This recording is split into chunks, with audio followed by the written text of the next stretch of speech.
MIM की विवादित पार्षद सहर शेख के खिलाफ भाजपा नेता किरीट सोमैया ने मुंब्रा पुलिस स्टेशन में लिखित शिकायत दर्ज करवाई थी, जिसके बाद अब जो है किरीट सोमैया की तरफ से एक लेटर शेयर किया गया है और उस लेटर पे उन्होंने कहा है कि ये लेटर उनको मुंब्रा पुलिस की तरफ से साझा किया गया है और इस लेटर के जरिए किरीट सोमैया ने बताया कि माफीनामा ये सहर शेख ने लिखकर और अपने बयान के जरिए मुंब्रा पुलिस को दिया है। अब इस लेटर में क्या कुछ है, ये लेटर एक्चुअली मराठी में है, मैं आपको हिंदी में इसका अनुवाद करके बताती हूँ। ये जो लेटर है ये 24 तारीख का है और किरीट सोमैया को ये मुंब्रा पुलिस की तरफ से लेटर लिखा गया है। इस पूरे लेटर का विषय है कि एमआईएम पार्टी की पार्षद सुश्री सहर यूनुस शेख द्वारा दिए गए भड़काऊ और उत्तेजक भाषणों के संदर्भ में बयान के संदर्भ में, यानी कि पुलिस ने इस लेटर में लिखा है कि उन्होंने बयान जो है वो दर्ज किया है जिसके खिलाफ आपने आरोप लगाया था और क्या कुछ बयान में कहा गया है, क्या माफीनामा दिया गया, उसका जिक्र इसमें दिया गया है।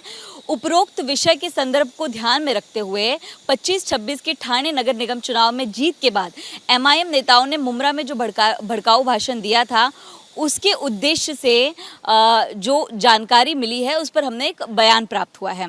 अब इस बयान को नीचे लिखा गया है, उस लेटर के नीचे सबसे पहले जो बीच का पैराग्राफ है उसमें बताया गया है कि ये घटना कहाँ पर हुई है, कौन सी तारीख को हुई है और पुलिस की तरफ से भाजपा नेता को जानकारी दी गई है कि उक्त माफीनामे में उन्होंने लिखा है कि 18 जनवरी 2026 को तनवर नगर नाका मुंब्रा में आयोजित एक बैठक में उन्होंने हम मुंब्रा को हरा बना देने का भाषण दिया था।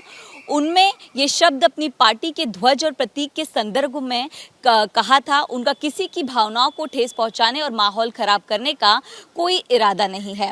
हालांकि यदि उनके इस कथन से किसी की भावनाएं आहत होती है तो मैंने लिखित रूप से माफ़ी मांगी है। ये जवाब भाजपा नेता को मुंब्रा पुलिस की तरफ से दिया गया। उसके बाद नीचे और तमाम चीज़ों का जिक्र है कि सहर ने जो माफ़ी मांगी है उसमें लिखा गया है कि एमआईएम पार्टी की पार्षद सुश्री सहर यूनुस शेख को चुनाव के दौरान और उक्त बैठक के बाद मुंब्रा पुलिस स्टेशन द्वारा आईपीसी की धारा 168 के तहत नोटिस जारी किया गया। उन्हें मुंब्रा पुलिस स्टेशन में तलब भी किया गया और उनका विस्तृत बयान दर्ज किया गया। अपने बयान में उन्होंने लिखा कि यदि एमआईएम पार्टी की बैठक में उनके भाषण से किसी की भावनाएं आहत हुई हों तो मैं सार्वजनिक रूप से और लिखित रूप से माफी मांगती हूं और इस संबंध में मामला दर्ज किया जा रहा है। भविष्य में यदि वे ऐसा कोई बयान देती हैं तो उनके खिलाफ कानूनी कार्रवाई होगी। इसके बाद इस पूरे पत्र के नीचे एक सिग्नेचर है, वरिष्ठ पुलिस निरीक्षक मुंब्रा पुलिस स्टेशन थाने अनिल शिंदे। ये जो लेटर है ये किरीट सोमैया की तरफ से जारी किया गया, लेकिन जब कल हमने मुंब्रा में सहर शेख से इस पर सवाल पूछा तो उन्होंने कहा कि उन्होंने किसी तरह की कोई माफी नहीं दी है। अब इस पूरी कानूनी कार्रवाई को लेकर भी एक बड़ा सवाल जो है वो खड़ा होता है। कैमरा पर्सन धर्मेंद्र पांडे के साथ मैं नम्रता दुबे, एबीपी न्यूज मुंबई।